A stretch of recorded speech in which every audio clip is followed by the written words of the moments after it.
그래서 이제 사울과 분명히 여기서 만났는데 또 그런 와중에 골리앗이라는 자가 이스라엘 군대를 모욕하는 일이 생기는 거예요. 40일 동안이나. 그때 이제 이새의 집에서 아버지가 다윗을 불러가지고 이제 골리앗이 블레셋의 장군이죠. 블레셋과의 전투가 있어가지고 이스라엘의 형들이 전쟁에 일단 가담해서 거기에 군사로 나가 있었거든요. 근데 이게 전쟁이 대치만 하고 있고 지금 아직 전쟁이 붙지는 않았어요. 계속 약 올리면서 지금 그 사람들 사기를 떨어뜨리는 그런 행동을 하고 있는 거죠. 이 골리앗이라는 사람이 키는 6규빗 한 뼘이요. 6규빗이라 하면은 한 규빗이 원래 4.5인데요. 4.5 더 보는 사람도 있대요. 한 규빗을 이 팔 이렇게 접었을 때의 이 부분인데 이제 긴 사람은 또 길잖아요.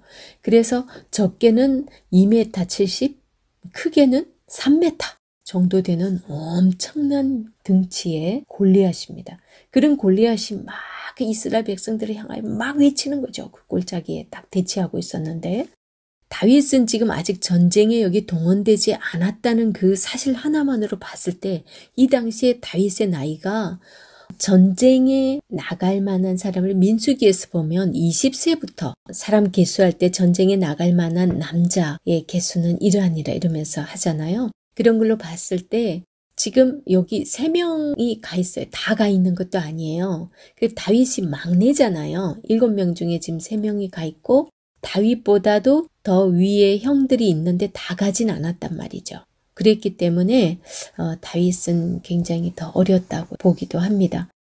적게는 한 3, 4세 그 정도로 이렇게 보기도 합니다. 그래서 16장에서 17장은 이제 다윗과 사울의 만남이 잘 소개되고 있고 18장에서 20장이 이제 다윗과 요나단의 만남이 소개가 되고 있습니다. 21장에서 26장은 다윗이 이제 본격적인 피난길이 시작되는 그 부분이 소개됩니다. 그리고 27장에서 30장이 블레셋의 땅에서 아기스 왕에게 투항하잖아요. 그죠? 계속 사울이 죽이겠다고 막 군대를 동원해가지고 잡으러 오니까 블레셋 땅 아기스 왕에게까지 그렇게 갑니다. 그리고 31장이 길보아산 전투가 소개가 되는데 이 사울과 요나단이 이 길보아산 전투에서 죽임을 당하죠. 그래서 다윗이 그들을 장사해 줍니다. 무엇보다도 요나단을 잃은 것이 너무 슬펐을 거예요. 다윗은. 그리고 사무엘하가 시작되는데요. 사무엘하 이제 1장에서 8장에서는 다윗 통치 초기 다윗이 이제 왕으로 기름을 부어서 다윗 통치 초기 시대가 그려지고 있는데 1장에서 4장이 다윗과 이스보셋 이야기, 그 다음에 5장에서는 이제 다윗이 온 이스라엘의 왕으로 기름 붓는 그 일들이 소개가 됩니다. 6장에서 7장이 다윗과 하나님의 언약궤. 그냥 다윗이 자기가 왕 되고 나서 제일 먼저 한 일이 뭐예요? 하나님의 언약궤를 다윗성으로 가지고 오는 거였어요. 그 이전에 가지고 오다가 왜 우사가 언약궤 잡다가 죽임을 당하고 나서 그 오베데돔의 집에 두게 되잖아요. 그렇게 해서 이제 그 집이 축복을 받는 걸 보면서 하나님이 이제 노가 이제 풀리신 거를 본 거죠. 그래서 다윗이 하나님의 언약궤를 모시고 옵니다. 모시고 올 때 막 춤을 추잖아요. 바지가 내려갈 정도로. 그걸 보고 이제 미갈이 비웃은 것 때문에 미갈은 또 아이가 없었더라. 저주를 받은 거죠. 이제 사무엘하입니다. 이 사무엘하 1장에서 8장은요. 다윗 통치의 초기 시대를 그려주고 있습니다. 1장에서 4장은 다윗과 이스보셋입니다. 이스보셋은 사울의 아들이에요. 근데 이제 사울의 군사령관 네엘의 아들 아브넬이 이스보셋을 데리고 마하나임으로 가서 이스라엘의 왕으로 삼은 거예요. 그런데 사울의 아들 이스보셋이 이스라엘의 왕이 될 때 이제 그 나이가 이제 40세 정도 됐거든요. 그때 다윗은 유다의 왕이 되잖아요. 유다의 왕으로 한 7년 6개월 정도 있었어요. 그래서 이스라엘과 유다가 전쟁이 있어요. 좀 말이 이상하죠. 지금 분명히 통일 왕국 시대인데 어떻게 이스라엘과 유다가 전쟁을 해? 그러니까 지금 사울이 죽고 나니까 다윗은 유다 지파 왕으로 기름을 부음 받은 상태이고 사울은 전체의 왕이었기 때문에 이쪽에서 생각을 할 때는 그러면 사울의 아들이 왕 되어야지 이렇게 생각하는 사람이 있는 거예요. 그렇게 해서 사울의 그 아들에게 기름을 부어서 그 왕으로 이제 삼아서 어차피 사울의 군사령관이니까 군사령관 넬의 아들 아브넬 이 사람이 그 사울 적통인 그 아들을 같이 세워가지고 왕으로 이렇게 삼고 또 자기가 군사령관 하려고 했겠죠. 그렇게 해서 이제 세운 거죠. 그때 이제 다윗은 유다 왕으로 세워져 있습니다. 유다 지파만의 왕이었던 거예요, 처음에. 그래서 전쟁을 벌이게 됩니다. 아브넬은 살해되고 이스보셋도 살해되죠. 그런 다음에 나중에 이스라엘 전체의 왕으로서 다윗이 세워집니다. 그게 5장에 보면 다윗이 온 이스라엘의 왕이 되죠. 하나님의 뜻이 한쪽에서 진행되고 있을 때도 또 다른 사람은 다른 생각으로 사울의 아들이 왕 되어야지 이렇게 생각하는 사람이 또 있을 수 있다는 거죠. 그 다음에 6장에서 7장을 보면요. 다윗과 하나님의 언약궤 이야기, 이제 언약궤를 되찾아오는 부분이죠. 그 다음에 다윗이 하나님의 성전을 자기가 짓고 싶다고 얘기를 하죠. 그런데 하나님께서 그 나단 선지자를 통해서 그는 피를 많이 흘렸기 때문에 내 집을 지을 수 없다 그러면서 대신 그의 왕위가 영원할 것을, 물론 다윗 왕국이 영원한 건 아니죠. 다윗의 자손으로는 예수 그리스도의 나라가 영원할 것을 예표적으로 약속을 해주셨습니다. 8장에서는 다윗이 전쟁에 승리하는 하나님께서 이제 어디로 가든지 다 이기게 하시는데 블레셋 사람을 쳐서 항복을 받죠. 그 다음에 다메섹 아람의 수비대 지금 아람도 쳐서 이기죠. 그 다음에 하다데셀 그리고 에돔 할 거 없이 다윗이 하는 전쟁마다 하나님께서 이기게 하셨다라는 그게 이제 8장에서 소개가 되고 있습니다. 하나님과 함께 하니까. 그 다음에 9장에서 20장은요, 다윗의 왕국이 소개됩니다. 9장이 이제 다윗과 무비보셋이 사울의 아들 중에 남아있잖아요. 다리가 지금 쩔뚝이로서 지금 유모가 그때 급히 도망치다가 업고 가다가 다리가 부러진 거죠. 그래서 다리 쩔뚝이가 됐어요. 그런데 왕궁에는 장애인은 못 들어오는 거예요. 그랬는데 다윗이 왕궁에서 자기랑 같은 식탁에서 그거는 같은 가족이라는 거죠. 다윗이 보통 사람이 아닌 걸 우리는 볼 수 있습니다. 그리고 이제 9장에서 20장 다윗 왕국에 대해서 이제 그려주고 있는데 먼저 이제 9장에서 보면요. 다윗이 얼마나 하나님의 헤세드를 또 실천하는 사람인가 보여줍니다. 그 다음에 이제 10장에서 12장이 이제 암몬과의 전투 나옵니다. 이게 문제입니다. 이 암몬과의 전투. 이게 좀 지속이 되는데 이제 11장에서 결정적인 실수를 하게 되죠. 다윗의 역사 기록에서 지우고 싶은 일이 생깁니다. 바세바 사건. 그 암몬과의 전투가 지금 한창 중인데 지금 예루살렘에 남아서 낮잠을 자고 있어요. 그죠? 그러다가 이렇게 밑에 내려보다가 자기 그것도 누구냐고 알아보고 오라고 해서 다 알잖아요. 우리아의 아내인 것을. 그런데 바세바를 데려다가 동침하고 또 그걸 숨기려고 우리아를 집에 가서 밤에 가서 자라고 그랬는데 말 안 들으니까 자기 그걸 숨기고 싶었는데 그죠? 정말 충복인 이 우리아를 요압에게 그 편지를 들려서 보냅니다. 그래서 우리아를 제일 앞에 세워서 죽이게 되죠. 정말 다윗의 이런 행동은 정말 이해가 잘 안 될 정도예요. 그죠? 그토록 하나님 앞에 바로 서 있는 사람이 어떻게 이런 실수를 할 수 있을까? 굉장히 이해가 안 되지만 그래서 인간이고 그래서 한편으로는 소망이 있는 것 같습니다. 저 같은 사람도 하나님께서 쓰셔서 너무 감사하죠. 그 다음에 이제 13장에서 18장이 다윗과 그의 아들들의 이야기입니다. 이것도 참 암울합니다. 11장에서의 그 사건 때문에 나단 선지자를 통해서 너희 집에서 이제 칼이 떠나지 않을 것이다. 막 그런저런 안 좋은 말씀을 듣게 되거든요. 그 일이 실제로 이제 일어납니다. 그래서 다윗과 그 아들들의 이야기를 소개를 해주고 있습니다. 암논이 다말을 범한 이야기, 그 다음 압살롬 반란 이야기 이런 게 다 여기서 소개되고요. 그 다음에 19장에서 20장에서는 다윗의 귀환과 세바의 반역, 18장에서 이제 압살롬이 반란을 일으켰다가 요압에게 죽게 되죠. 그 머리털이 나무에 걸려가지고 자기의 자랑 삼던 그 머리털이 나무에 걸려서 요압에게 죽임을 당합니다. 압살롬이.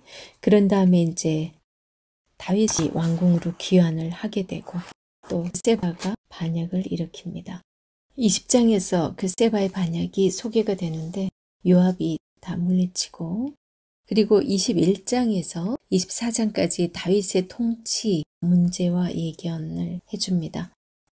21장에서 기근과 전쟁이 있는 것을 말씀해 주는데요. 지금 여기 기근이 있은 것을 21장 1절에는 그렇게 소개하고 있어요. 다윗의 시대에 해를 거듭하여 3년 기근이 있으므로 다윗이 여호와 앞에 간구하매 여호와께서 이르시되 이는 사울과 피를 흘린 그의 집으로 말미암음이니 그가 기브온 사람을 죽였음이니라 하시니라.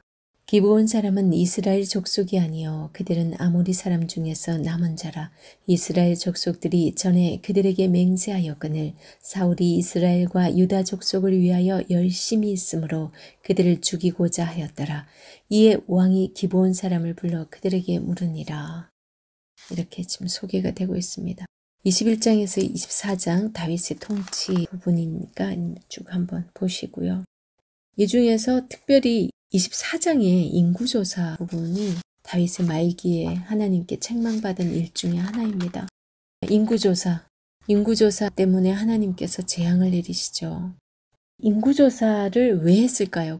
민수기에서 인구조사는 하나님께서 하라고 했어요. 그 민수기에서 하나님께서 하라고 한 인구조사는 다른 목적이 있었어요, 특별히. 그런데 여기에서 사무엘 하에서 24장 여기서 소개하는 이 인구조사는 다윗이 사람의 숫자, 어떻게 인간적으로 해보려고 하는 그런 것이 거기에 깔려 있는 거예요. 자기가 옛날에 완전 불량배들이나 진짜 그런 보잘것없는 그런 사람들과 있을 때도 얼마나 전쟁에 이기게 하시고 철저히 묻고 하나님께 나아가고 그렇게 했을 때 하나님께서 다 이기게 하셨잖아요. 하나님을 철저히 의지한다면 굳이 자기가 인구 숫자 몇 명이나 되는지 한번 세봐 이런 게 할 필요도 없어요. 그죠? 그런데 이제 교만이 들어간 거죠. 우리 인간들은 누구나가 틈만 있으면 자기 자신을 내세우고 싶고 자기 능력을 과시하고 싶고 그게 인간의 본성이 아닌가 하는 생각이 듭니다. 그래서 참 마지막 인구조사를 통해서 생각하는 게 좀 많이 있습니다. 우리가 이 사무엘서 마지막이 하나님께서는 다윗이 기뻐하는 왕이라고 했는데 왜 굳이 이렇게 인구조사를 통해서 이 다윗의 실책을 말씀하면서 끝낼까 참 많은 생각을 해봤습니다. 이 역사의 주인공은 인간이 아니라 하나님이시고 인간은 한계가 있는 것을 다윗의 이야기에서도 보여줍니다. 다윗이 누구보다 성군이고 이스라엘 백성들이 다윗별을 그 나라의 국기로 할 정도로 다윗 왕은 대단한 사람임에도 불구하고 하나님 앞에 이렇게 연약한 모습들이 곳곳에 많이 보여진다는 거 기억하게 됩니다. 이 사무엘서에 나타난 사울 왕과 다윗 왕의 비교를 한번 보면요. 다윗은 비록 도덕적인 삶은 결점이 좀 있었지만 유일신 하나님만을 믿었던 사람이에요. 특별히 여호와의 마음을 찾는 자라고 할 수 있습니다. 그런데 사울은 좀 혼합주의자적인 전형입니다. 사울의 그 아들 이름 중에 25셋이라는 이 이름이요. 수치의 사람 이런데 이게 역대기에는 일부러요. 이 이름이 이시바알이라고 소개가 됩니다. 그리고 또 사울 같은 경우는 사무엘이 지금 이미 하나님께서 사울을 버렸다라는 이미 하나님께서 당신을 버려 왕이 되지 못하게 했다라는 그 말을 하고 떠날 때도 사울이 그러잖아요. 설사 그렇더라도 백성들 앞에서는 그렇게 말하지 말아달라고. 끝까지 사람의 눈치를 보고 사람의 시선을 더 신경 쓰는 이 사울의 모습이에요. 하지만 다윗은 자기 바지가 흘러내리는 그 채통이 없는 그런 모습을 보이면서까지 하나님을 기쁘게 하는, 하나님의 뜻에 합한 그런 사람이었고, 그리고 사울은 하나님께 물었다는 그런 게 없는데 다윗은 쫓겨가는 상황에서도요, 자기가 갈리까 말리까, 자기가 치리까 말리까 하나님 앞에 꼭 여쭤보는 그런 사람이었어요. 그래서 이 사무엘서에서 굉장히 중요한 거는 정말 하나님 말씀을 듣는가 듣지 않는가. 그러니까 다윗은 하나님의 말씀을 듣는 자예요. 듣는 자라는 세무엘이 하나님 말씀을 듣는 자라는 그런 이름의 뜻도 있다고 그랬잖아요. 쉐마 이스라엘 하면은 이스라엘아 들으라 이런 뜻이거든요. 그러니까 듣는다라는 것은 청종하는 걸 말해요. 그래서 하나님께서도 다윗에게는 그는 내 말을 들었기 때문에 나도 그의 말을 듣고, 사울에게는 하나님께서 내가 너를 버렸다고 할 때도 그가 나의 말을 청종하지 아니함으로 인하여 그런 표현을 쓰세요. 그래서 이 사무엘서에서 굉장히 중요한 거는 하나님 말씀을 듣는 자는 하나님께서 보호하시고 그를 인도하시지만 하나님 말씀을 듣지 않는 자는 하나님께서도 버리신다라는, 그게 정확하게 사울과 다윗의 비교에서도 알 수 있습니다. 아까 설명했어요. 그 사울을 거절하셨던 이유. 사울이 듣지 않았던 증거가 뭐냐면 아말렉과의 전쟁에서 홀리워, 성전은 헤렘이 되어야 되는데 헤렘하지 않고 남겨뒀던 거, 그게 순종이 제사보다 낫다라는 말을 하죠. 그 다음에 사무엘이 오기 전에 제사를 드려버린 거, 그런 모든 행동들이 하나님께 버림받는 사울이 된 거예요. 그 다음에 사무엘상 16장 14절에 보면요, 여호와께서 부리는 악령이라는 말이 나오거든요. 여호와께서 부리시는 악신, 이게 그러니까 사울에게 들어가서 수금을 타는 자를 구하게 되잖아요. 그러는데 그거를, 이게 똑같이 악령, 그 루아흐라는 히브리 단어를 쓰고 있는데 여기서는 영, 바람, 기분, 분위기 이런 의미예요. 그러니까 이건 오늘날로 따지면 우울한, 아주 우울한 기분이에요. 그러니까 부정적인 영향 혹은 부정적인 결과로 해석하는 것이 맞다라고 이게 나와요, 주석에. 그래서 하나님께서 뭐 악신을 부리시나 그런 게 아니고 우울한 기분이 그에게 들어간 거예요, 사울에게. 그래서 악신이 임했다고 그러죠. 그러니까 그 우울한 기분이 오면은 수금을 탈 때 막 단창을 던져가지고 내가 다윗을 벽에 박으리라 그래서 던지잖아요. 얼마나 참 무지막지한 사람이에요. 그렇죠? 그 다음에 이 똑같은 이 히브리어 단어가 사사기 9장 23절에 보면 하나님이 아비멜렉과 세겜 사람들 사이에 악한 신을 보냈다라는 표현을 쓰는데 그것도 똑같거든요. 여기서도 이 사람들에게도 똑같은 좋지 않은 그런 기운이 임해서 그렇게 세겜 사람들이 죽이는 일을 한다. 그 다음에 다윗의 인구조사, 이 부분에 대해서 정확하게 좀 더 한 번 더 짚어봅니다. 아주 중요하기 때문에. 다윗의 마지막을 이걸로 장식을 하는데, 인구조사가 왜 죄악인가 이유를 한번 봅니다. 인구조사는 군사력을 헤아리기 위함이기 때문에 하나님만을 철저히 의지해야 되는데 그 왕이 군사의 수를 센다는 그 자체가 하나님을 불신한 거예요. 그 다음 두 번째는, 일단은 다윗이 제국을 세우기 위한 그 욕심, 그게 그 속에 있었을 거라고 보고 있어요. 그 다음에 또 하나님은 약속하신 땅 위에 가나안 지역 모두를 정복해서 이스라엘이 제국이 되는 것을 원하지 않으셨어요. 그래서 가나안 땅, 그거 딱 정복할 땅을 딱 정해주셨고 경계를 또 정해주셨잖아요. 그러니까 그조차 안 맞죠. 그래서 다윗의 인구조사로 몇 명이나 죽어요? 7만 명이나 죽게 됩니다. 하지만 하나님께서는 그 인간의 죄악까지도 선하게 이용하시죠. 그게 뭐냐? 그 아라우나의 타작마당에서 하나님께 제사를 드리고 그 전염병이 그치게 되잖아요. 그 여부스 사람 아라우나의 타작마당, 거기가 이제 앞으로의 그 솔로몬 성전이 세워집니다. 그곳에서. 그곳이 꼭 다윗이 죄를 범한 곳이었기 때문에가 아니라 그 아라우나의 타작마당에서 제사를 드리면서 철저히 하나님 앞에 회개하고 용서를 받은 곳인 거죠. 그래서 성전의 의미가 철저한 회개가 있고 하나님의 용서가 있고, 그래서 하나님 다시 또 하나님을 만나서 하나님의 자녀로서 다시 그 일을 이루어갈 수 있는 곳, 회개와 용서가 있는 곳이 성전이라는 그 터전, 그래서 이곳을 저는 성전터로 사용했다고 생각합니다. 지금까지 사무엘 상하를 함께 봤는데요. 특별히 이 사무엘서에서 가장 중요한 거는 하나님 말씀을 존중하는 자를 하나님께서도 존중히 여겨주시고 하나님의 말씀을 듣지 않는 자는 하나님께서도 멸시하신다는 것. 그거 하나 기억하기를 원합니다. 기도응답을 정말 받고 싶다면 모든 일의 중심에서 하나님을 중심에 두고 그리고 조그만 일 하나라도 하나님께 여쭤봐서 하나님께서 거절하면 바로 순종할 수 있는 저와 여러분 모두가 될 수 있길 바랍니다. 우리 본문 가운데 다시 뵙도록 하겠습니다.